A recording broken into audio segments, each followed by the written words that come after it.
गांवों की तरक्की, महिलाओं को सत्ता की शक्ति और नौजवानों को वोट की ताकत से लैस करना काफी नहीं था। दुनिया तेजी से 21वीं सदी की ओर कदम बढ़ा रही थी और राजीव 21वीं सदी में जिस भारत का सपना देख रहे थे, वहां तक पहुंचने के लिए टेक्नोलॉजी की रफ्तार की दरकार थी।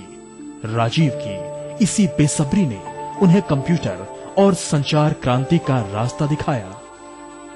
राजीव ने जब गांव-गांव को टेलीफोन से जोड़ने और कंप्यूटर के जरिए महीनों का काम मिनटों में करने की बात की, तो इस सोच पर हंसने वालों की कमी नहीं थी।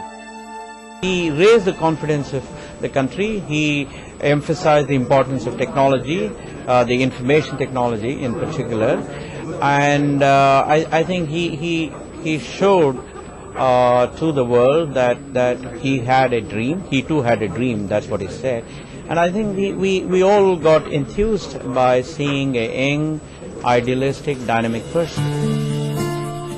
राजीव गांधी के सपनों का भारत सैन्य शक्ति भी था।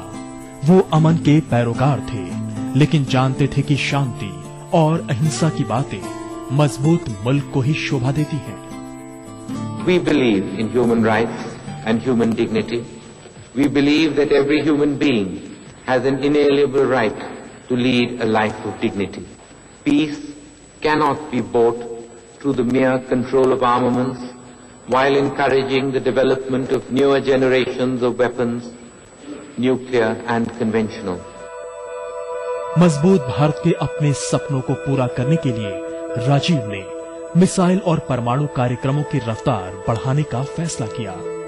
लेकिन कहते हैं कि जो जितनी रफ्तार से चलता है, उसके गिरने का जोखिम भी उतना ही ज्यादा होता है। राजीव के साथ भी ऐसा ही हुआ।